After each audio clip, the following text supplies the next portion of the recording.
बोलिए सत्यनारायण भगवान की जय। आज मार्गशीर्ष पूर्णिमा के उपलक्ष्य में हम सुनेंगे सत्यनारायण व्रत कथा। भगवान सत्यनारायण का व्रत कलयुग में सर्वाधिक कल्याणकारी है। भगवान श्री हरि विष्णु के रूप भगवान सत्यनारायण का जो कोई पूजन करता है, व्रत करता है और कथा श्रवण करता है, उसकी सभी इच्छाएं भगवान सत्यनारायण अवश्य ही पूरा करते हैं। यह व्रत आपकी सभी मनोवांछित इच्छाओं को पूरा करने वाला है। ऐसी मान्यता है कि भगवान सत्यनारायण निर्धन को धन देते हैं, निसंतान को संतान देते हैं, जिसकी आयु कम होती है उसकी आयु वर्धन करते हैं, और जो रोगी होते हैं उनकी काया को निरोगी करते हैं, अर्थात आपको अच्छा स्वास्थ्य देते हैं। इस प्रकार से कलयुग में सत्यनारायण भगवान का यह व्रत सर्वाधिक कल्याणकारी है। आइए हम कथा आरंभ करते हैं। आप सभी मार्गशीर्ष पूर्णिमा का व्रत कर रहे हैं 15 दिसंबर को। 15 दिसंबर को पूर्णिमा का व्रत किया जाएगा। ग्रहण को लेकर यदि संशय है तो आपको बता दें कि इस दिन कोई ग्रहण नहीं है, इसीलिए किसी प्रकार के बहकावे में या लोगों ने जो वीडियोस डाल रखे हैं उसके बहकावे में ना आए और बिल्कुल भी चिंता ना करें। आप देख रहे हैं देवभूमि ज्योतिष संस्थान का प्रतिष्ठित यूट्यूब चैनल देवभूमि धार्मिक। कथा आरंभ करते हैं। आपसे निवेदन है कि एक बार जोर से जयकारा लगाइए और कमेंट बॉक्स में लिखिए जय सत्यनारायण भगवान श्रीमन नारायण। सत्यनारायण भगवान व्रत कथा के 5 अध्याय हैं, वो 5 अध्याय आज हम सुनेंगे। तो कृपया एकाग्रचित होकर एक स्थान पर बैठ जाएं। आशा करते हैं कि आपने भगवान सत्यनारायण की पूजा कर ली होगी। जो लोग व्रत नहीं करते हैं वो लोग भी यदि इस कथा को सुनते हैं तो इस कथा के श्रवण मात्र से ही उनके अनेकों पाप नष्ट होते हैं। ऐसा माना जाता है कि जो कोई इस कथा को सुन लेता है उसके जीवन के अनेकों दुख सदा के लिए दूर हो जाते हैं। आइए आरंभ करते हैं पुण्यदायी सत्यनारायण भगवान व्रत कथा। प्रथमो अध्याय। व्यास जी कहते हैं कि एक समय की बात है कि सौनक आदि सभी मुनिगण नैमिषारण्य में एकत्र हुए और उन्होंने कलयुग में लोगों के हित के लिए वेदों में पुराणों के ज्ञाता श्री सूत जी से पूछा, हे सूत जी, हे वेद वेदांग के ज्ञाता, इस कलयुग में वह कौन सा व्रत तप है जिसके करने से मनवांछित फल मिलता है? हे महामुने, कृपा करके हमें कलयुग में पापों से छुटकारा और धन धान्य देने वाला कोई उपाय बताएं। हम सब ऋषि मुनि आपके श्रीमुख से वह उपाय सुनना चाहते। श्री सूत जी बोले, हे मुनि श्रेष्ठ, तुम धन्य हो जिसने प्राणियों के हित के लिए ऐसा उत्तम प्रश्न किया है। एक बार ऐसा ही प्रश्न नारद जी ने भगवान कमलापति विष्णु से किया था। वही मैं आपको सुनाता हूँ कि भगवान श्री हरि विष्णु ने नारद के इस प्रकार के सवाल पर, इस प्रकार प्रश्न पूछे जाने पर क्या जवाब दिया था। एक बार नारद जी भ्रमण करते करते पृथ्वी लोक में जा पहुंचे। उनका यह भ्रमण तीनों लोकों के प्राणियों के परोपकार की भावना को लेकर था। पृथ्वी लोक में जाकर उन्होंने देखा कि वहाँ लोग तरह तरह के कष्ट भोग रहे हैं। वे बार बार मृत्यु को प्राप्त होते हैं, भिन्न भिन्न योनियों में जन्म लेते हैं, अपने पाप कर्मों को भोगते हैं और फिर पुनः मृत्यु को प्राप्त होते हैं और फिर पुनः अलग अलग जीवों के रूप में पृथ्वी पर जन्म लेते हैं। उन सभी दुखी प्राणियों को देखकर नारद जी सोचने लगे, इनका कष्ट किस प्रकार से दूर हो, ऐसा क्या उपाय किया जाए जिससे कि ये इस जन्म मरण के बंधन से मुक्त हो जाए, किस प्रकार इन्हें इन दुखों से मुक्ति मिले। यही सब सोचते विचारते वह विष्णु लोक में जा पहुंचे। वहाँ 4 भुजाधारी भगवान विष्णु शेषशय्या पर विराजे हुए थे। वे शंख चक्र गदा व कमल अपने हाथों में धारण किए हुए थे। गले में वनमाल पड़ी थी। नारद जी ने मुग्ध भाव से उन्हें देखा, फिर बोले, हे श्री हरि, मन और वाणी से परे हैं, अनंत शक्तिधारी, मैं आपको प्रणाम करता हूँ। हे प्रभु, आपका न आदि है, न मध्य है, न अंत है, आप इससे सर्वथा मुक्त हैं। हे सर्वात्मा के आदिकरण, मैं आपको बारंबार नमस्कार करता हूँ। नारद जी की स्तुति सुनकर भगवान विष्णु मुस्कुराए और पूछा, हे नारद, तुम्हारे मन में अवश्य ही कोई ऐसी बात है जिसके कारण तुम यहाँ आए हो। तुम्हारा यह मुखारविंद बता रहा है कि कुछ तुम्हारे मन में चल रहा है। तुम्हारे मन में क्या है नारद, मुझे सब बताओ। भगवान के ऐसे वचन सुनकर नारद जी ने कहा, प्रभु, मृत्यु लोक के सभी प्राणी अपने पाप कर्मों के कारण बार बार विभिन्न योनियों में जन्म लेकर कष्ट भोग रहे हैं। हे भगवान, यदि आप मुझ पर कृपा रखते हैं तो इन प्राणियों के दुख दूर करने का कोई सुगम एवं छोटा सा उपाय बताएं। भगवान श्री विष्णु बोले, हे नारद, तुम हमेशा सबका हित चाहते हो, तुम साधु हो। प्राणियों के कल्याण के लिए ये तुमने बड़ा ही उत्तम प्रश्न किया है। मैं तुम्हें बताता हूं कि किस व्रत को करने से व्यक्ति मोह से छूट जाता है। हे नारद, जो व्रत मैं तुम्हें बताने जा रहा हूं ना, वह स्वर्ग और मृत्यु लोक दोनों में ही दुर्लभ है। किंतु तुम्हारे स्नेह के कारण मैं तुम्हें इस व्रत का पूरा विधि विधान बताता हूं।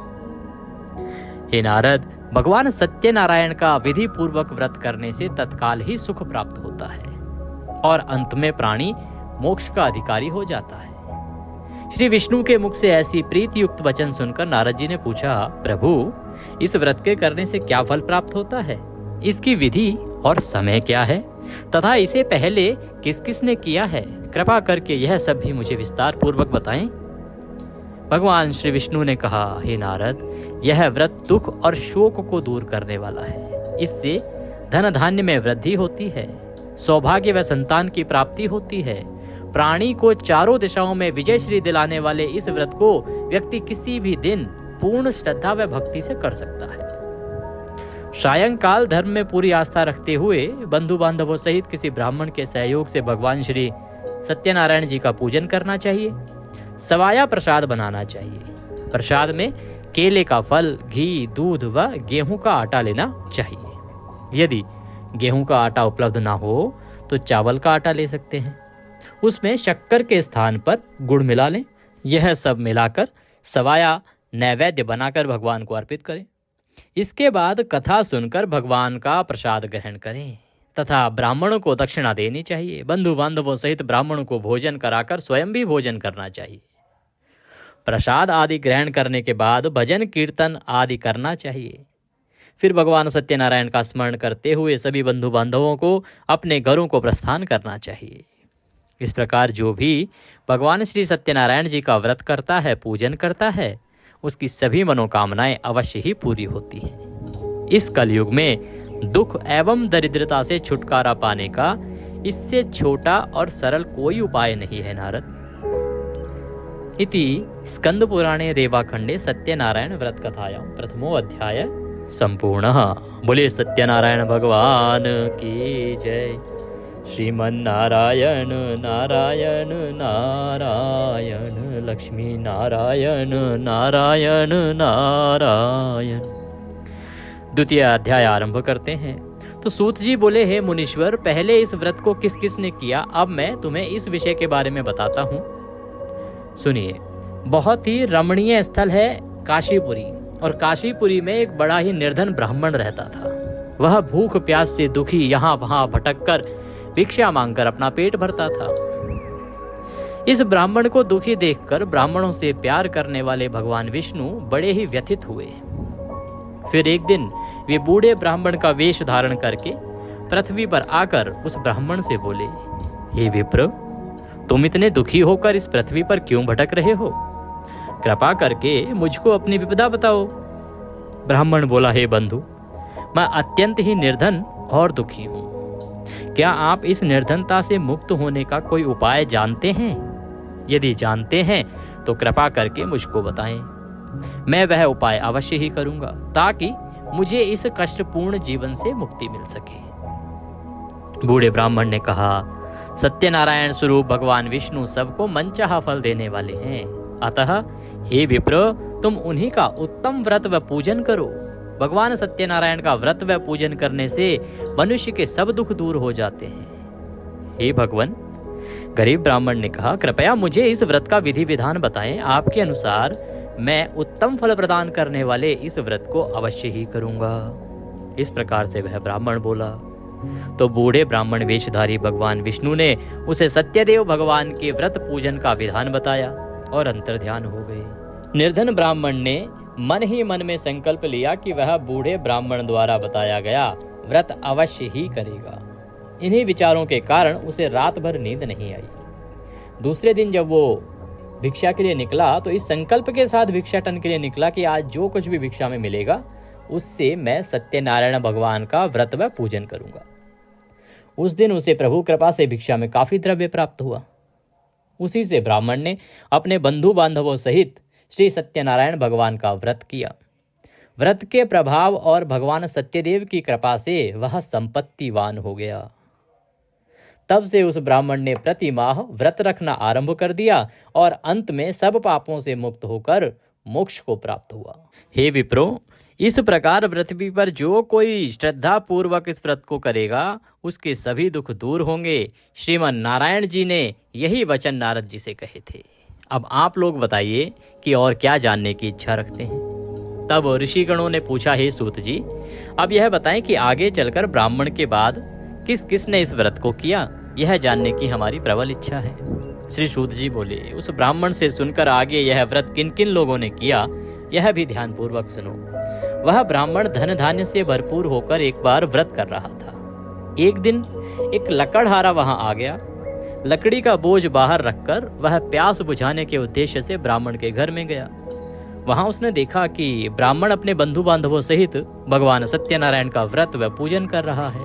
लकड़हारे ने यह देखकर उसे बड़ी उत्सुकता हुई कि ये किसका पूजन किया जा रहा है। तो उसने ब्राह्मण को प्रणाम किया और प्रणाम करके पूछा, हे प्रभु, हे ब्राह्मण देव, आप यह किसका पूजन कर रहे हैं और इस पूजन का क्या फल मिलता है? कृपा करके विस्तार पूर्वक मुझे बताएं। ब्राह्मण बोला, हे भाई लकड़हारे, यह हम भगवान सत्यनारायण का व्रत और पूजन कर रहे हैं। सत्यदेव भगवान का यह व्रत सभी मनोरथों को सिद्ध करने वाला और शुभ फलदायी है। उन्हीं की कृपा से मेरे घर में यह सब धन धान्य और सुख वैभव है। यह जानकर लकड़हारा बहुत प्रसन्न हुआ। वह प्रसाद ग्रहण करके तथा जल पीकर बाहर आया और अपना गट्ठर उठाकर लकड़ी बेचने के लिए शहर को चल दिया। रास्ते में चलते चलते उसने सोचा कि आज यह लकड़ियां बेचकर जो भी धन प्राप्त होगा उससे मैं भी भगवान सत्यनारायण का व्रत और पूजन करूंगा। यह संकल्प करके वह उस बस्ती की ओर चल दिया जहां नगर के अमीर लोग रहते थे। भगवान सत्यनारायण की कृपा देखिए। भगवान सत्यनारायण की ऐसी कृपा हुई कि उस दिन उस लकड़हारे को लकड़ियों के दूने दाम प्राप्त हुए और लकड़हारे ने प्रसन्न होकर पके केले, शक्कर, घी, दूध और गेहूं का आटा सवाया बनवाकर खरीद लिया और अपने घर की ओर चल पड़ा। लकड़हारे ने अपने भाई बंधुओं सहित विधि पूर्वक भगवान का व्रत व पूजन किया। व्रत के प्रभाव से वह पुत्रवान और धनवान बन गया। फिर इस लोक में चिरकाल तक सुख भोग कर अंत में भगवान सत्यनारायण की कृपा से उनके लोक को चला गया। इति स्कंद पुराणे रेवाखंडे सत्यनारायण व्रत कथायां द्वितीयो अध्याय संपूर्णः। बोले सत्यनारायण भगवान की जय। श्रीमन्नारायण नारायण नारायण लक्ष्मी नारायण नारायण नारायण। तृतीय अध्याय प्रारंभ। तो श्री सूत जी बोले, हे मुनियों, अब मैं इससे आगे की कथा सुनाता हूँ, ध्यान पूर्वक सुनो। पूर्व काल में उल्कामुख नाम का एक बुद्धिमान राजा था। वह बड़ा ही जितेंद्रिय एवं सत्यवादी था। वह नित्य प्रति मंदिरों आदि में जाकर ब्राह्मणों को दान दक्षिणा देकर प्रसन्न रखता था। उसकी रानी बड़ी ही पतिव्रता और सुमुखी थी।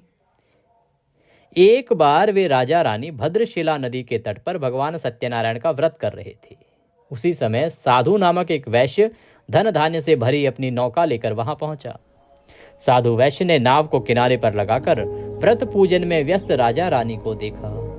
फिर उनके निकट जाकर विनय पूर्वक राजा से बोला, हे राजन, आप इतने भक्तिभाव से यह किस देवता का पूजन कर रहे हैं? कृपा करके यह सब वृतांत मुझे भी बताएं।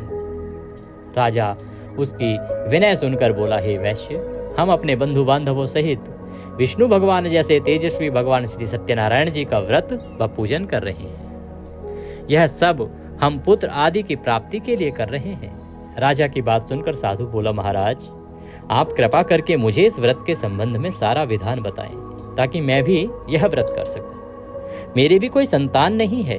क्या इस व्रत के प्रभाव से मेरे संतान हो जाएगी? अवश्य होगी वैश्य।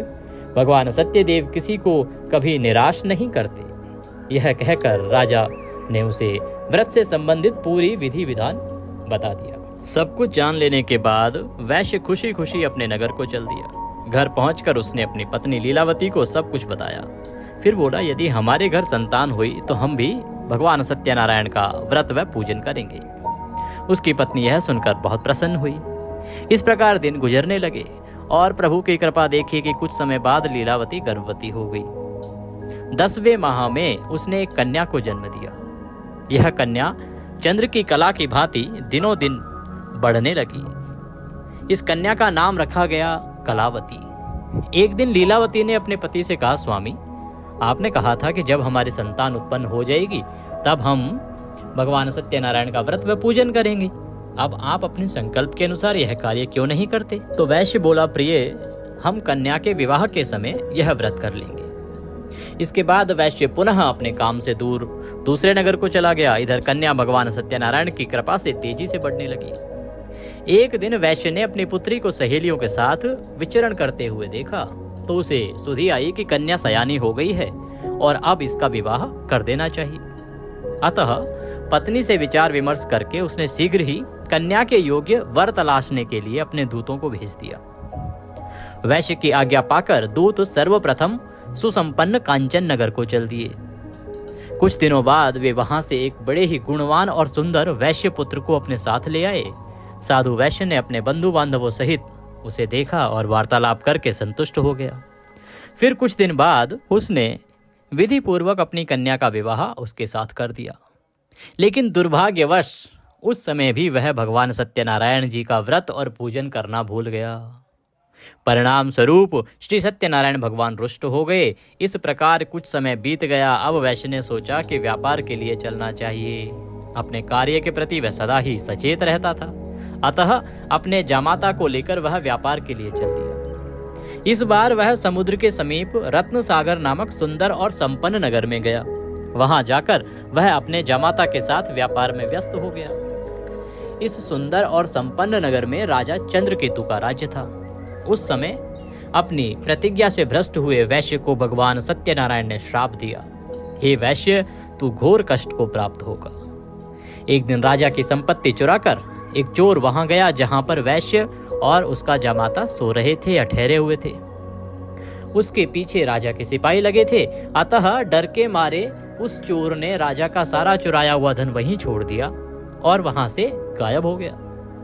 उसके पीछे पीछे सिपाही आए तो सिपाहियों ने देखा कि वहां राजा का धन पड़ा है और जहां धन पड़ा है वहीं पर वैश्य और उसका जमाता बैठे थे। अतः सिपाहियों ने सोचा कि इन्होंने ही धन चुराया है, तो उन दोनों को चोरी के अपराध में बंदी बना लिया।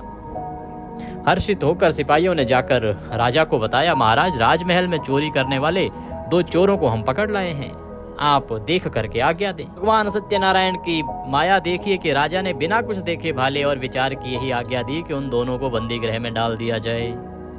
भगवान श्री सत्यनारायण जी की माया से किसी ने भी उनकी बात नहीं सुनी। राजा चंद्रकेतु की आज्ञा से उनका सारा धन भी छीन लिया गया। उधर भगवान के श्राप के कारण वैश्य की पत्नी भी बहुत दुखी हो गई। उसके घर की सारी संपत्ति चोर ले गए। वह शरीर से रुग्ण होकर चिंतित अवस्था में अन्न के लिए घर घर भटकने लगी। पहनने ओढ़ने की तो क्या कहें, घर में खाने को अन्न का दाना तक नहीं रहा। ऐसी ही हालत पुत्री कलावती की भी हो गई। एक दिन भूखी प्यासी कलावती एक ब्राह्मण के यहाँ गई, जहाँ उसने भगवान सत्यनारायण जी का व्रत व पूजन होते देखा। उसने वहां बैठकर बड़ी श्रद्धा से कथा सुनी और प्रसाद लेकर रात को अपने घर लौटी। घर आने पर उसकी माँ ने पूछा, बेटी, इतनी रात गए तक तू कहाँ थी तथा तेरे मन में क्या है? कलावती ने माँ को बताया, मैंने एक ब्राह्मण के घर पर सभी मनोकामनाओं को पूर्ण करने वाले भगवान सत्यनारायण का व्रत होते देखा है। मैं भी वहीं थी और श्रद्धा पूर्वक कथा श्रवण कर रही थी। कन्या की बात सुनकर वैश्य की पत्नी को तत्काल स्मरण हो आया। उसे याद आया कि उसके पति ने व्रत करने का संकल्प लिया था, किंतु आज तक व्रत नहीं किया। तो उसने सोचा कि संभव है इसीलिए हम सब पर यह कष्ट आया है। यह सोचकर उसने तत्काल निर्णय लिया कि अपनी पुत्री के साथ वह भी इस व्रत को करेगी। दूसरे ही दिन लीलावती ने अपने बंधु बांधवों के साथ व्रत किया और भगवान सत्यदेव से प्रार्थना की कि उसके पति व जमाता शीघ्र लौट आएं और प्रभु सत्यनारायण उनके अपराध को क्षमा करें। लीलावती द्वारा किए गए व्रत और उसकी प्रार्थना को सुनकर भगवान सत्यदेव प्रसन्न हो गए। उसी रात उन्होंने स्वप्न में राजा चंद्रकेतु को दर्शन देकर आज्ञा दी कि हे राजा, सवेरा होते ही उन दोनों वैश्यों को मुक्त कर दे तथा उनका छीना हुआ धन भी लौटा दे। यदि ऐसा नहीं करेगा तो मैं धन और पुत्रों सहित तेरे राज्य का नाश कर दूंगा। इतना कहकर भगवान अंतर्ध्यान हो गए। सुबह राजा उठा। राजा की आंख खुली तो उसने सभी सभासदों को अपने स्वप्न के विषय में बताया।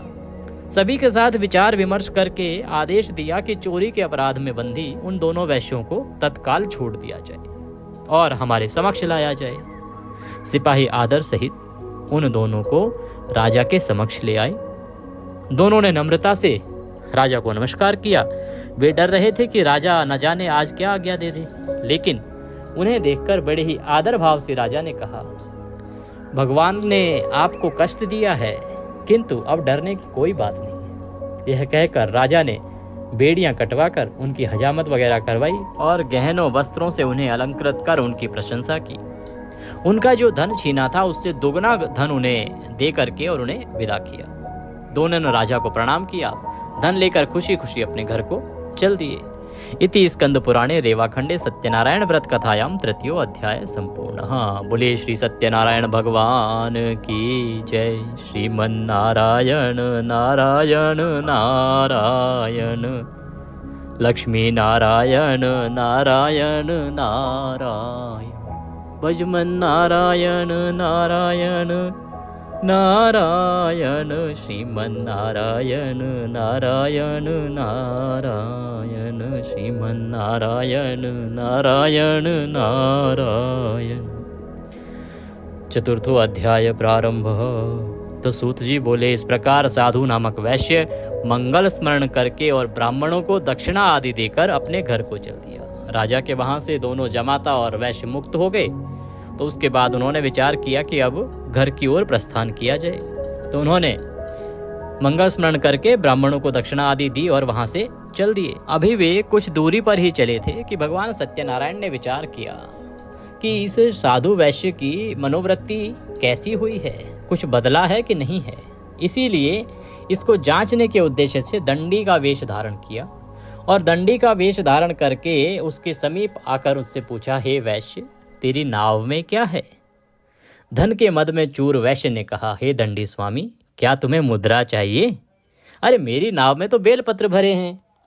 वैश्य के ऐसे निष्ठुर वचन सुनकर दंडी वेशधारी भगवान सत्यनारायण ने कहा, हे वैश्य, तुम्हारा कथन सत्य हो। इतना कह के दंडी वैश्य के पास से हटकर कुछ दूर समुद्र के किनारे पर जाकर बैठ गए। दंडी के जाने के बाद साधु ने महसूस किया कि नाव काफी हल्की हो गई है और कुछ फूली फूली लग रही है। वह बहुत ही चकित हुआ और कपड़ा हटाकर देखा। धन के स्थान पर बेलपत्र देखकर उसे मूर्छा आ गई। उसके जमाता ने उसे संभाला और जल आदि छिड़क कर होश में लाया। होश में आने पर वह अपने धन के लिए विलाप करने लगा। तब उसके दामाद ने कहा, इस प्रकार शोक क्यों करते हैं? यह उस दंडी स्वामी का श्राप है जिसे आपने झूठ बोला था। वह दंडी सर्वसमर्थ है, इसमें संशय नहीं है। उनकी शरण में चलिए, वहां जाने पर ही मनवांछित फल मिलेगा। दामाद का कहना मानकर वैश्य दंडी स्वामी की शरण में गया और प्रणाम करके आदर पूर्वक बोला, हे प्रभु, मैंने जो कुछ भी आपसे कहा था उसके लिए मुझे क्षमा कर दें। ऐसा कहते समय वह महाशोक से व्याकुल हो उठा। वैश्य को रोते देखकर दंडी स्वामी ने कहा, रो मत। सुनो साधु, तुम मेरी पूजा से विमुख हुए हो। हे कुबुद्धे, इसलिए मेरी आज्ञा से ही तू बार बार दुख भोग रहा है। अब वैश्य को सारी बात समझ में आ गई। वह विनती करते हुए बोला, हे प्रभु, आपकी माया को तो ब्रह्म आदि भी नहीं समझ सके, फिर मैं भला आपकी लीला को कैसे समझ सकता हूँ? ब्रह्म आदि भी आपके अद्भुत रूप गुणों को नहीं जानते। हे प्रभु, मुझ पर प्रसन्न हो। मैं माया से भ्रमित मूढ़ बुद्धि आपको कैसे पहचान सकता हूँ? मैं अपनी सामर्थ्य अनुसार आपकी पूजा करूंगा, कृपया प्रसन्न हो। हे प्रभु, मेरा धन जैसा पहले था वैसा ही कर दें। मैं आपकी शरण में हूँ, मेरी रक्षा करें। वैश्य के ऐसे भक्ति युक्त वचनों को सुनकर भगवान सत्यनारायण प्रसन्न हुए और वैश्य को मन चाहा वर देकर अंतर्ध्यान हो गए। तो वैश्य अपने नाव पर आया तो उसने उसे धन से भरा पाया। वह बोला, भगवान सत्यदेव की कृपा से मेरी मनोकामना पूरी हुई है। फिर उसने अपनी जमाता और साथियों सहित भगवान सत्यनारायण की पूजा की। भगवान सत्यदेव की कृपा पाकर साधु बहुत प्रसन्न हुआ। फिर नाव द्वारा अपने देश को चल दिया। अपने नगर के तट पर पहुंचकर उसने एक दूत को अपने घर भेजा। दूत ने साधु वैश्य के घर जाकर बताया कि आपके पति और जमाता सकुशल लौट आए हैं। यह जानकर वैश्य की पत्नी लीलावती बहुत प्रसन्न हुई। उस समय वह अपनी पुत्री के साथ भगवान सत्यनारायण का पूजन व कथा कर रही थी। तो कथा समाप्त करके उसने प्रसाद ग्रहण किया और अपनी पुत्री से बोली, बेटी मैं जाकर तेरे पिता को देखती हूँ, तू प्रसाद आदि ग्रहण करके पूजा समाप्त करके आ जाना। ये कहकर वो वहां से चली गई। कन्या ने काम समाप्त किया और बिना प्रसाद व चरणामृत ग्रहण किए ही वह भी अपने पति से मिलने के लिए चल दी। प्रसाद ग्रहण न करके वह पति के पास पहुंची। इस प्रकार प्रसाद का अपमान करते देख भगवान सत्यदेव रुष्ट हो गए। उन्होंने उसके पति तथा धन से भरी नाव को जल में डुबो दिया। यह देखकर कन्या को बड़ा दुख हुआ और वह चक्कर खाकर भूमि पर गिर पड़ी। नाव को डूबते तथा कन्या को मूर्छित देखकर साधु को बड़ा आश्चर्य हुआ। मल्लाह भी अचरज में पड़ गया। लीलावती बेटी की ऐसी हालत देखकर बड़ी व्याकुल हुई और अपने पति से बोली, हे स्वामी, नाव सहित जामाता कहाँ और कैसे गायब हो गए? मुझे तो लगता है यह अवश्य ही किसी देवता का कोप है। आखिर भगवान सत्यनारायण की लीला को कौन समझ सका है? यह कहकर वह पुत्री के साथ विलाप करने लगी। उसकी पुत्री ने कहा कि अब वह भी अपने पति के वियोग में यहीं जल समाधि ले लेगी। यह देखकर वैश्य बहुत दुखी हुआ। उसे समझते देर नहीं लगी कि यह सब भगवान सत्यदेव के कुपित हो जाने के कारण ही हुआ है। पुत्री या पत्नी से अवश्य ही कोई भूल हुई है। आखिर उनकी माया को कौन समझ सकता है? मैं स्वयं उनकी माया से मोहित हूं। उसने उन्हें अपने पास बुलाकर अपनी शंका व्यक्त की और बोला, मैं विधि विधान से भगवान सत्यनारायण का पूजन करूंगा, मेरी पुत्री को वे क्षमा करें। वह बार बार क्षमा याचना करने लगा तो भगवान सत्यदेव उस पर प्रसन्न हो गए। तभी आकाशवाणी हुई, हे साधु, तेरी पुत्री मेरा प्रसाद छोड़कर अपने पति को देखने आई थी। इसी कारण इसका पति नौका सहित अदृश्य हो गया है। यदि यह घर जाकर प्रसाद ग्रहण करके आए तो इसका पति इसे अवश्य ही मिल जाएगा, इसमें कोई संशय नहीं है। वैश्य की पुत्री ने भी यह आकाशवाणी सुनी। वह तत्काल घर गई और प्रसाद ग्रहण किया तथा जब कन्या लौटकर वापस आई तो उसका पति सही सलामत वहां उपस्थित था। यह देखकर वह बहुत प्रसन्न हुई और पिता से बोले, हे पिताजी, अब घर चलिए, अब क्या देर है। तो पिता बोले, हे बेटी, हमें भगवान सत्यदेव का पूजन करना है। ये कहकर वैश्य ने सबके साथ मिलकर भगवान सत्यनारायण की कथा व पूजन किया। फिर अपने बंधु बांधवों व जामाता सहित घर आ गया। उस दिन के बाद से वह प्रत्येक पूर्णिमा व संक्रांति को भगवान सत्यनारायण का पूजन करते हुए अनेक सुख भोगता हुआ अंत में भगवान सत्यनारायण के वैकुंठ लोक को चला गया, जो देवताओं के लिए भी दुर्लभ है तथा जहाँ सत रज तम तीनों गुण अप्रभावी रहते हैं। इति स्कंद पुराणे रेवाखंडे सत्यनारायण व्रत कथायाम चतुर्थो अध्याय संपूर्णः। बोलिए सत्यनारायण भगवान की जय। श्रीमन्नारायण नारायण नारायण लक्ष्मी नारायण नारायण नारायण भजमन नारायण नारायण नारायण श्रीमन्नारायण नारायण नारायण। पंचमो अध्याय प्रारंभः। सूत जी ने कहा, हे मुनिगणों, सुनो, अब मैं तुम्हें इससे आगे की कथा सुनाता हूँ। तुंगध्वज नामक एक राजा था जो अपनी प्रजा का संतान की भांति पालन करता था, किंतु भगवान सत्यनारायण का प्रसाद न लेने से उसे भी बहुत दुख उठाने पड़े थे। एक दिन राजा शिकार खेलने के लिए वन में गया, जहां उसने बहुत से जीवों का शिकार किया। वहीं एक वट वृक्ष के नीचे उसने कुछ ग्वाल बालों को भगवान सत्यनारायण का पूजन करते देखा, किंतु गर्व के कारण ना तो वह पूजन स्थल तक गया और ना ही भगवान को प्रणाम किया। फिर भी जब ग्वाल वाल उसके समीप आए और उसको प्रसाद दिया तो वह प्रसाद रखकर वापस चले गए, परंतु राजा ने उस प्रसाद को छूना तो दूर उसकी ओर देखा तक नहीं, के कारण उसे बड़ा ही दुख भोगना पड़ा। उसके 100 पुत्र, धन धान्य व राज्य सभी कुछ नष्ट हो गया। अतः राजा वहीं वापस पहुंचा जहां भगवान सत्यदेव का पूजन हो रहा था। वहां जाकर राजा ने ग्वाल बालों के संग भगवान सत्यनारायण का पूजन किया, क्षमा याचना की और इससे भगवान सत्यनारायण प्रसन्न हो गए। उनकी कृपा से उसे पुत्र आदि सब कुछ पुनः प्राप्त हो गया। फिर इस जीवन में सुख भोग कर अंत में वह सत्यनारायण भगवान के लोक को चला गया। इस परम दुर्लभ सत्यनारायण व्रत को जो भी धारण करता है और इसकी फलदायी कथा को भक्तिपूर्वक सुनता है, उसे श्री सत्यनारायण की कृपा से भरपूर धन धान्य प्राप्त होते हैं, दरिद्र धन पाते हैं, बंधी बंधनों से मुक्त हो जाते हैं, भयग्रस्त का भय मिट जाता है, यह निसंदेह सत्य है। इस कथा व व्रत के प्रभाव से व्यक्ति जीवन भर सुख भोग कर अंत में सत्यलोक को जाता है। हे विप्रो, यह मैंने सत्यनारायण व्रत की कथा कही। इसके प्रभाव से व्यक्ति सब बंधनों से मुक्त हो जाता है। यह व्रत पूजन कलयुग में विशेष फलदायी है। भगवान सत्यनारायण अलग अलग समय में अलग अलग रूप धर के अपने भक्तों को सुख पहुंचाते हैं। उन्हें कोई काल कहता है, कोई ईश्वर कहता है, कोई सत्यदेव तो कोई सत्यनारायण। अनेक रूप धरकर भी वे मन चाहा फल देने वाले हैं। कलयुग में सत्यव्रत रूपी सनातन सत्यनारायण ही होंगे। सभी को मनचाहा फल देने के लिए भगवान विष्णु ने सत्यनारायण का रूप धर लिया है।